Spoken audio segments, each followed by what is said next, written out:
What is up, everybody? Welcome back to the Eclectic Beard. So this go around, we've got I've been told this is one of the things that he might have gotten in trouble for on Mock the Week. Mock the Week, the racist door, Frankie Boyle. So I might have to find what he actually said in regards to the Queen that I guess finally got him kicked off the show, but I hear this is one of the impetuses as well, or something like that. You know, one of the things that led to it before the final joke and death knell. So, yeah, let's go ahead and take a listen. We start with a round called Headliners. Here's a picture of Libyan leader Colonel Gaddafi in casual mode recently. But what does LCGA stand for? First of all, is he Lionel Richie's melting waxwork? Is it little cap, giant afro? Do you think it's all tucked in? Yeah, absolutely. He literally has to go. Is it love confuses Gaddafi's assassin? I would kill him, but look at that little smile. How could you? Is it least convincing goatee award? Is it lovely cap, General Armani? Is it Leicester City's goalie arrives? It really was an unusual transfer window when they picked up Colonel Gaddafi. The four things you're not allowed at the party. Is it ladies, cocaine, Glaswegians and alcohol? Is it, Very racist. Thanks for opening the racist door for me.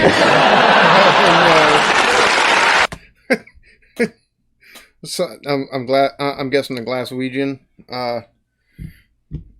That was the thing he said that was racist. Do you actually have a racist door? I always imagined it was more like children's show. Yeah, exactly. Hello, children. Shall we open the racist door? Who's behind? Oh, it's Ching Chong Chinaman. at the risk of being satirical, is it just Lockerbie cover-up, Gordon agrees? Radio 4 now, Dennis. With your correct sounding answer. Is it what George Bush used to call him? Little crazy goddamn Arab. I know Who this will be one, appearing actually. behind the racist door in the next edition of Frankie's Funhouse on CBeebies. That's a different show altogether. It's my late night show, Dad. If you look at it really closely, the answer is Leonard Cohen's great aunt.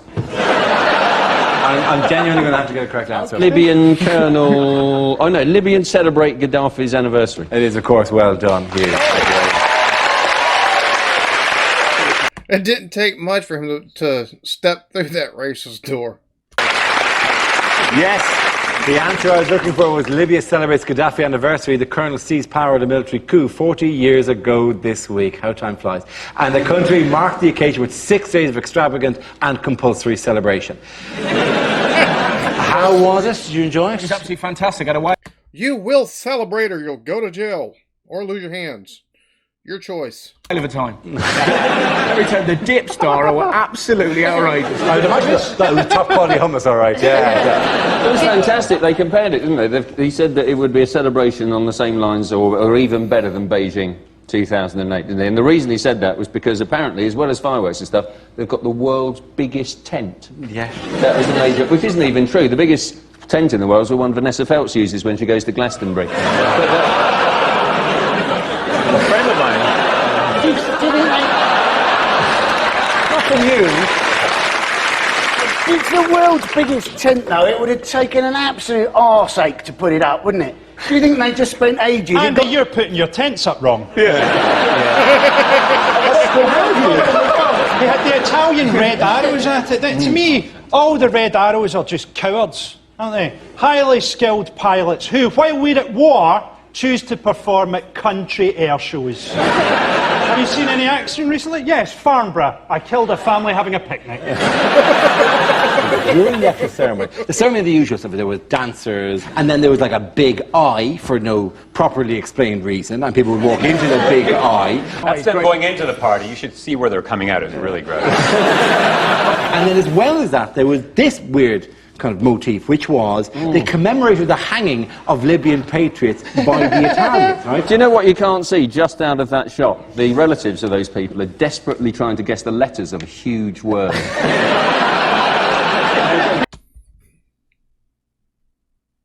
Desperately trying to get the letters of a huge word.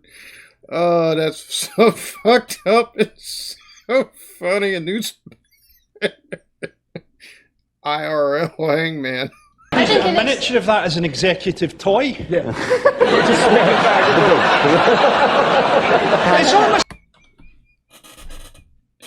Oh, shit. Exactly. Oh my god. Well, I don't think the kinetic energy is going to pass the same way, though. Just saying. It's like Libya forgot about Gaddafi's 40th anniversary and had to pick up a stage show on the way home.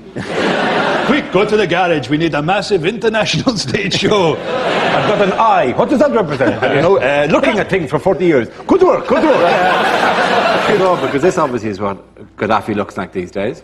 Yeah, which is, let's face it, quite rock and roll. So, wait a minute. He went from being a fucking general to Bonneau. Okay. In fact, it's exceptionally rock and roll when you see who he most resembles in the world, which is Tom Jones. And I'm just like, you couldn't just pick any photograph of Gaddafi. Look, in a hat, but that's this. Oh my God, it's Tom Jones. I'm guessing you've never seen Gaddafi and Tom Jones in the same place, right? Who was at it? Who attended, by the way? Well, no one, really. There was one world leader who came, didn't he, in the morning? That was Berlusconi. Berlusconi accepted the invitation when he heard that Jordan was going, although he left early when he found out it was the country. Because it's always going to be a different party once Berlusconi goes. You know, you're like, oh, cancel the cat-headed women, send someone out to buy Boggle and Scattergoose. They had one Western leader at it, and that was because, like, Mugabe and various people arrived, but they also had, excitingly, the President George Abella of Malta and his wife, Margaret. Which just sounds like the most, like they drove there with a caravan. They knew where they were Traffic with a bitch. Traffic with a bitch coming over. All the way through, oh, hot, isn't it hot? Oh, it's hot. Oh, these sheep's eyes don't agree with me. They were worried, weren't they, that Al McGraw was actually going to show up. And it's a 6-day festival, and Gaddafi is a maverick. There were loads of pictures of Al McGraw, weren't there? There were. And you're thinking at some stage, not only will there be all the Scottish flags flying again, but you quite expect Gaddafi to wear a Celtic scarf, have a little kilt, be eating porridge oats, watching somebody toss the caber, going, ah! Can you excuse me while I just lock the racist door? It's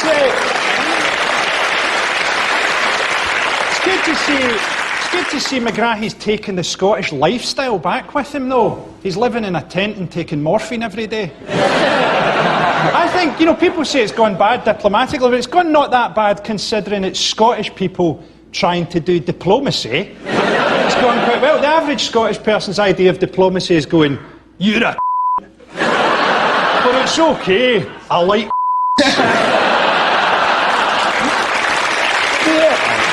You've opened your own racist story. I'm allowed to open the racist story. There's a strange thing, isn't there, with Al McGrahy, where there's this defence of compassion, like you're now allowed to commit a crime providing that there's something wrong with you. Sorry I pissed in your coffee, I've got asthma. Okay. Alright, so he's always fun. Some of that stuff, just because I'm not there and culturally, I don't know. Some of it went over my head there towards the end. But, yeah. By and large, all of it was funny from, you know, just Gaddafi. That's, how do you go from looking like a,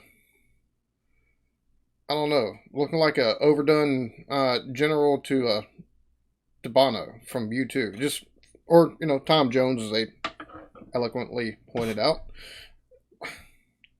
Anyways, I digress. This was funny. Y'all be good to each other. Love yourselves. Peace.